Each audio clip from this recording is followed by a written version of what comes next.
বন্ধুরা 2025 IPL 22 March আজকে সন্ধ্যে 7:30 থেকে আরম্ভ হবে। আর এবছর আইপিএলে মোট 10টি দল অংশগ্রহণ করেছে।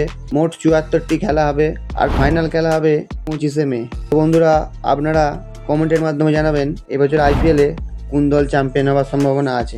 আর আইপিএলে এবছর প্রথম খেলা পড়েছে রয়্যাল চ্যালেঞ্জার ব্যাঙ্গালোরের সাথে গতবারের চ্যাম্পিয়ন কলকাতা নাইট রাইডার্সের। আর খেলাটি হবে কলকাতা নাইট রাইডার্সের ঘরের মাঠে ইডেনে। আর আজকের ভিডিওতে আমরা আলোচনা করব ইডেনের পিচ রিপোর্ট।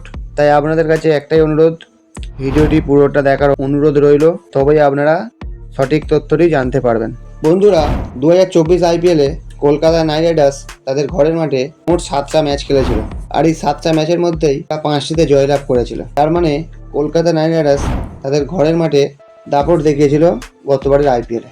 আর ইডেন গার্ডেন স্টেডিয়ামে সর্বশেষ ম্যাচ হয়েছিল ইন্ডিয়ার সাথে ইংল্যান্ডের এই বছরই জানুয়ারি মাসের 22 তারিখে। সেই ম্যাচে ইন্ডিয়া ইংল্যান্ডকে দাপটের সাথে হারিয়ে দিয়েছিল।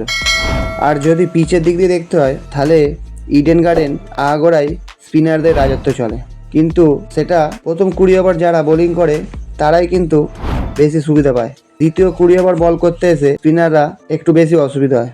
তার কারণ ইডেনের মাঠে ঘাস বেশি থাকে, যার ফলে রাতের দিকে একটু শিশির পরে স্পিনারদের বল গ্রিপ করতে অসুবিধা হয়। আর সেটাই হয়েছিল ইন্ডিয়া ভার্সেস ইংল্যান্ড ম্যাচে। কারণ ইংল্যান্ড প্রথম ব্যাট করতে নেবে 132 রানে অল আউট হয়ে গেছিলো। বরুণ চক্রবর্তী একাই 3 উইকেট নিয়েছিল, সাথে সাথে অক্ষর প্যাটেল 2টো উইকেট নিয়েছিল। তার মানে স্পিনাররাই 5টা উইকেট পেয়ে গেছিলো। কিন্তু ইংল্যান্ডের স্পিনাররা যখন বল করছিল তারা কিন্তু সেই সুবিধাটা পায়নি। আর এই ইডেনের মাঠেই গত বছর আইপিএল ইতিহাসে সর্বোচ্চ রান চেস হয়েছিল। কেকেআর প্রথম ব্যাট করতে নেবে 261 রান করেছিল 6 উইকেটের বিনিময়ে পাঞ্জাব সুপার কিংসের বিরুদ্ধে। আর এই 261 রানের বিনিময়ে পাঞ্জাব সুপার কিংস ব্যাট করতে নেবে মাত্র 18 ওভার 4 বলেই 262 রান করে ম্যাচটি জিতে যায়।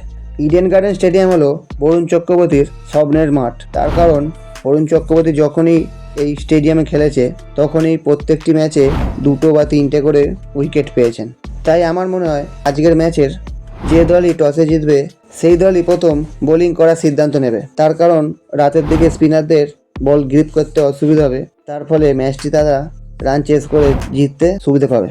তবে শুধু স্পিন বোলাররা বললে হবে না, পেস বোলাররাও পাওয়ার প্লেতে এই স্টেডিয়ামে উইকেট পেয়ে থাকে। তো বন্ধুরা আশা করা যায় কলকাতা নাইট রাইডার্স টসে জিতে প্রথমে ফিল্ডিং করার সিদ্ধান্ত নেবে। আর আপনারা কমেন্টের মাধ্যমে জানাবেন যে কলকাতা নাইট রাইডার্স কি এবছর আবার আইপিএলে চ্যাম্পিয়ন হতে পারবে। বন্ধুরা আজকের ভিডিও এই পর্যন্তই। আবার দেখা হচ্ছে আগামীকাল নতুন কোনো ভিডিও নিয়ে। ধন্যবাদ।